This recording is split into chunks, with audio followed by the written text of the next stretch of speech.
రోజా రోజా ఏం చెప్పారండి? రోజా గారి గురించి, రోజా డైమండ్ రాణి, ఆమె గురించి ఏం మాట్లాడతాం? ఆమెకు సీట్ వస్తుందో రాదో డౌటు. రోజా రేవంత్ రెడ్డి యాక్సిడెంటల్ సీఎం కాదు, ఆమె ఎవరి దగ్గర పనిచేస్తుంది? ఆయన యాక్సిడెంట్ సీఎం.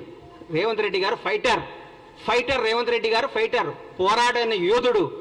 భారతదేశంలో ఇట్లాంటి యోధులు చాలా తక్కువ మంది ఉంటారు. ఈయన యోధుడు. ఈయన పోరాడి కష్టపడి తనేందో నిరూపించుకొని ముఖ్యమంత్రి పదవి తెచ్చుకున్నాడు. యాక్సిడెంటల్ సీఎం అయితే నాన్నగారు చనిపోతేనో, నాన్నగారు వారసత్వం వస్తేనో, ఇంకోటి వస్తేనో, నీలాగా పులుసు వండి పెడితేనే వస్తుంది.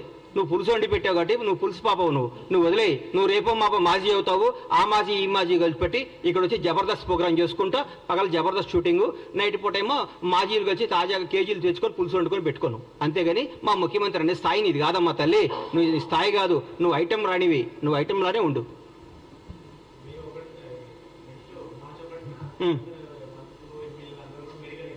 ఎందుకు? మేము పగలగొట్టిన మేడిగడ్డ ఎట్లా చూసుకోవడానిక?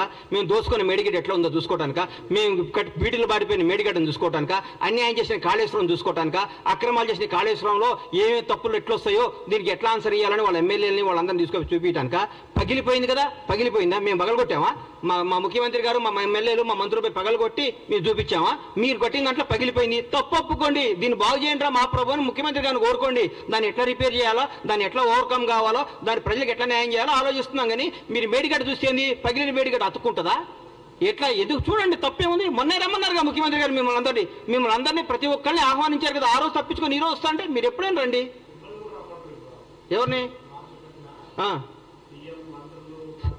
సీఎం గారు రాష్ట్రానికి ముఖ్యమంత్రి. బీఆర్ఎస్ పార్టీలో ఆయన ఎంప్లాయ్ కాదు. బీఆర్ఎస్ వాళ్ళు ఈయన చెప్పినప్పుడు వాళ్ళు రావాలి. చెప్పండి. రోజు ముఖ్యమంత్రి గారు టైం తీసుకోండి. ముఖ్యమంత్రి గారు వాళ్ళు తీసుకుని పోతారు. మళ్ళా చూపిస్తారు. మా ప్రజాప్రతినిధులందరూ మా ముఖ్యమంత్రి గారి నేతృత్వంలో అందరినీ తీసుకుని పోతారు. మీరు టైం చెప్పేందుకు రారు. మార్చి 1వ తారీఖు ఏదైనా పని ఉందని చెప్తాం కాదు కదా. ఒకరోజు టైం పెట్టుకోండి. ముఖ్యమంత్రి గారిని రండి, సార్ మేమేం తప్పు చేసాం చూపించమనండి. ఆయన పక్కాగా తీసుకుపోయి మీ అన్ని సమస్యలు చూపిస్తాడు మీకు ఆయన. థ్యాంక్ యూ అన్న.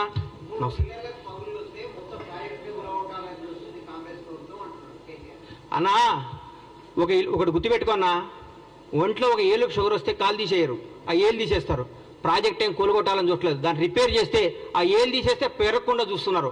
ఆ 3 పిల్లలతో బాగవుతుందని, 3 పిల్లలు బాగు చేస్తే బాగవుతున్నాను రాసిమనండి. రేపొద్దున పెద్ద విపత్తు వస్తే కూడా మాదే బాధ్యతను రాసిమనండి. ఒకవేళ పొరపాటు మేడిగడ్డ పగిలిపోతే, మేడిగడ్డ పడిపోయి కొట్టుకోపోతే బీఆర్ఎస్ ప్రభుత్వం బాధ్యతను రాసిమని చెప్పండి. వాళ్ళు చెప్పినట్టు చేస్తారు. రేపొద్దున లక్షల కోట్ల జనం, వేల మంది ప్రాణాలు, కొన్ని కోట్ల ఆస్తులు రెస్పాన్సిబిలిటీ ఎవరు? రాజ్యాంగం. ఎవరు రెస్పాన్సిబిలిటీ? ప్రభుత్వ రెస్పాన్సిబిలిటీ. ఏది మంచో ఏది న్యాయమో అది చూస్తారు. మొత్తం పగిలిపోతే పనికి రానప్పుడు తీసేకేం చేస్తాం సార్? పనికి రానప్పుడు తీసేకేం చేస్తారు? పనికి వస్తే పడగొట్టడానికి పిచ్చోళ్ళు ఇల్లు.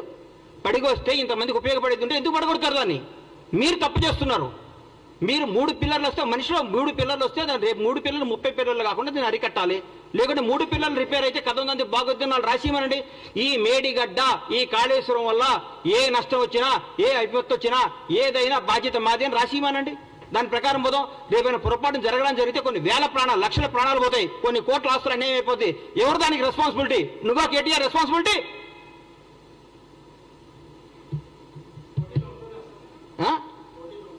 మా ముఖ్యమంత్రి గారు ఏం చెప్తే అది, మా పార్టీ ఏది ఆశిస్తుంది. నేను రేవంత్ రెడ్డి గారు ముఖ్యమంత్రి అవడం, కాంగ్రెస్ పార్టీ అధికారం అవడంలో చాలా హ్యాపీగా ఉన్నా. మా పార్టీ ఏది ఇస్తే అది కార్యకర్తగా సంతోషంగా ఉన్నా. రాబోయే 10 ఏళ్ళు కాంగ్రెస్ పార్టీ అధికారంలో ఉండాలని నేను చూసుకుంటున్నా. కాంగ్రెస్ పార్టీ అధికారంలో ఉంటుందని ఆశపడుతున్నా.